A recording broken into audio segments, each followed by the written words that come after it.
Hi, welcome at Learn That Lick video number 3, and today we're taking a look at Mateus Asato.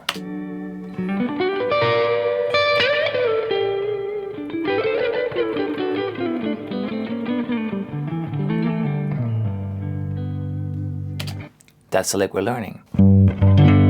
It sounds like a lick in G major with some nice bluesy chromatic elements. This is a lick from his YouTube video Rainy Days in LA. Check him out if you aren't aware of who he is or what he plays. He's amazing.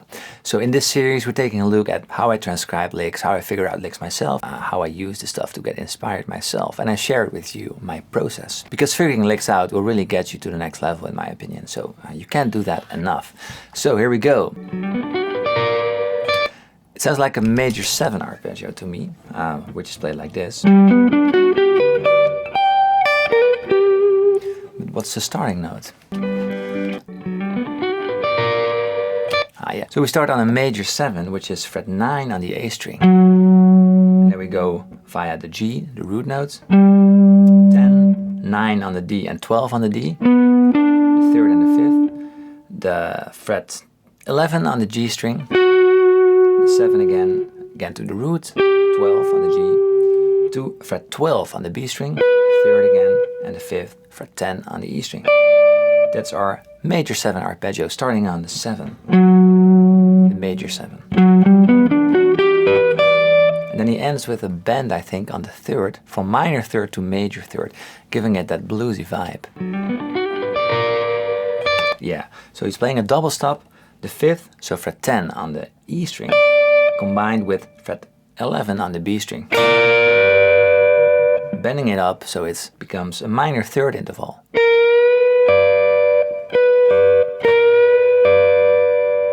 The major 3rd and the perfect 5th from the chord.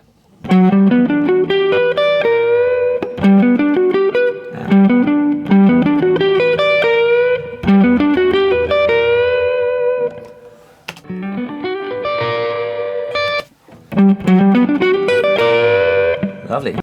Continue. Ooh. So he plays the high string again, fret 10 on the E string. Then he slides up to fret 15 on the B string, which is the same note. But then he bends that note, I guess. Yeah, slides up to fret 15 on the B string. Gives it a little bend, bending it slightly out of key. You can do this basically on any note to give it a little more character. So,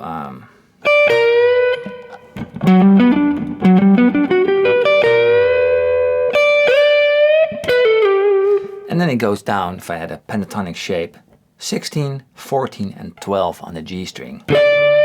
16. Landing on the home note again. So this feels like a closed off lick, starting on the G major 7 arpeggio, ending on a G note. And then we continue with lick number 2.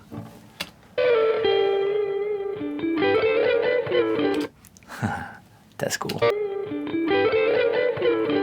Okay, so it's basically in G major. And he's playing with double stops a lot. So, if you don't know what double stops are, by the way, I have a basic double stop video linked over here, I guess. Whoop. Okay. So, he's playing fret 12 and 14 on the D string. Again, G major pentatonic. And then he plays 2 notes together on the G and the B string, 12, 12 to 14, 13. And he slides those up to 16 and 15. So this is all in the key of G major. But he plays the high note twice, I guess. Yeah. Sliding a half step. So you play 12, 14, 16 and 15, but you slide them in the second time a half step from below. Again, the bluesy, jazzy sound. So he has all these little tricks to make it sound a little more special. The slide bend on the fret 50 and the half step slides. And these are things you can do on basically any note you want, and it instantly makes it sound more interesting. Then he goes back via the D and the G string, and you slide in fret 14 from fret 16. Or it doesn't really matter where you start. So 2 fret 14s on the D and the G string, 2 fret 12 and 12 on the D and the G string, landing on G again. So we just play around in the G chord. It's just a G chord with all these little additions.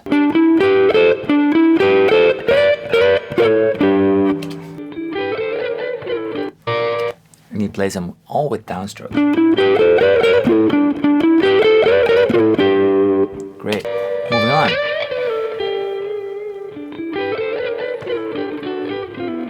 Ooh, that sounds like a D. Yeah. So he's playing a D triad, just the root position, 12 on the D string, 11 on the G string, 10 on the B string, root, 3rd, 5th, as you all learned in my previous video about inversions, yes. And then with his ring finger, he makes it a sus4 shape. So from the 11 on the G string, he goes to fret 12 on the G string.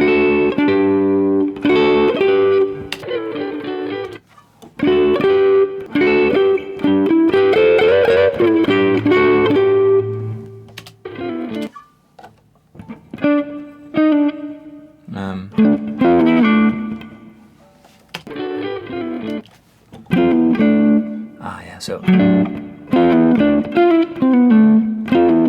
does he use 2 strings or 1?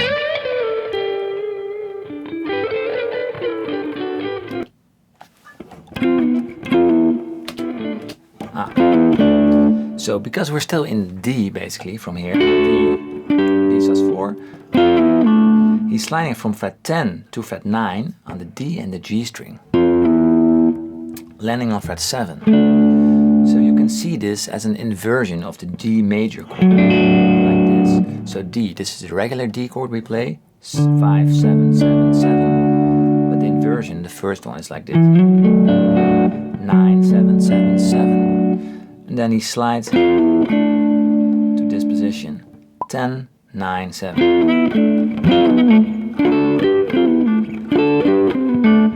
What fingering does he use? Yeah, ring, ring, index. To make it sound real fluently and legato-y. Use a lot of slides. Sweet. So, from the beginning, let's recap before we forget.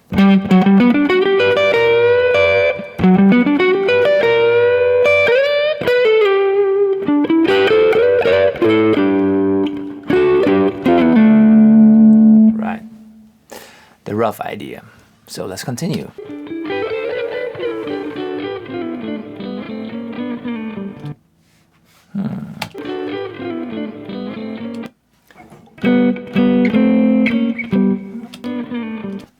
Okay, cool. He's playing the G major scale up in thirds with a chromatic note in between. Fret 5 and fret 4 on the D and the G string. This is just the major third interval.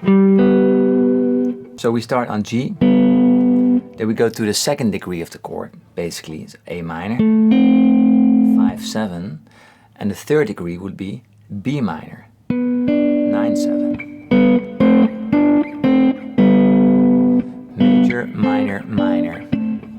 But between the second and the third, he's playing one extra note. Again, the bluesy vibe. 2, minor third, major third. Always sounds good. Add a third on top. 5, 4, 7, 5, 8, 6, 9, 7. That's what he does. And then he goes back down the same scale, but then via the minor third, second, and the 1. So he slides from fret 8 to fret 7 on the D string, landing on fret 5, the root notes.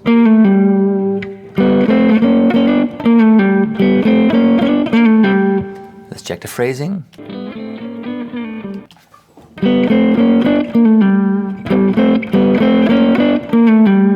Great. Ooh, goes real low.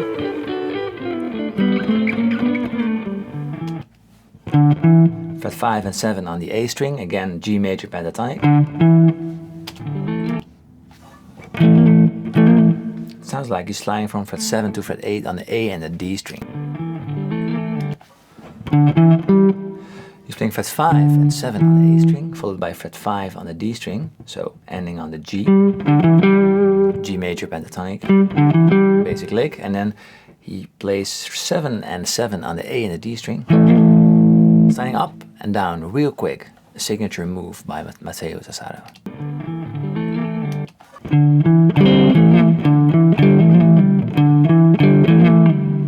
This is the thing. 5, 7 on the A string.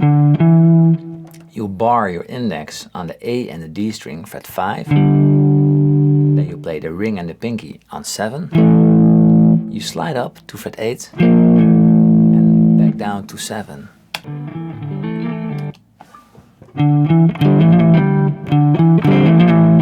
And you end on fret 5 again. Sweet.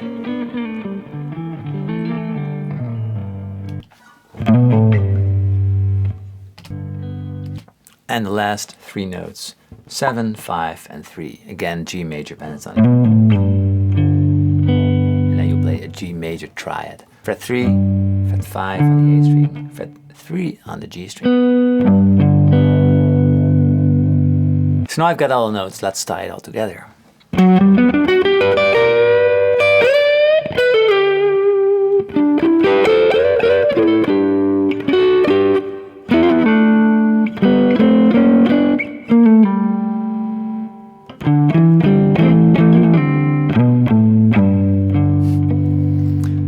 So that's the idea. Now we need to get it up to speed and into our system. So that's basically repeating and repeating and repeating till it's in your fingers. So let's try doing that.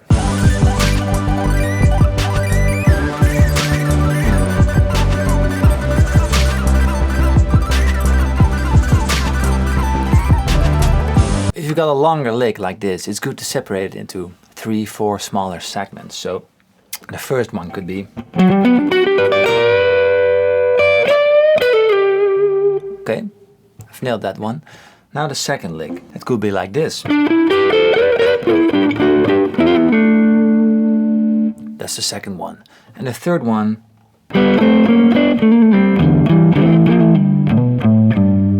is that one. So now I've got 3 comprehensive, easy to grasp licks.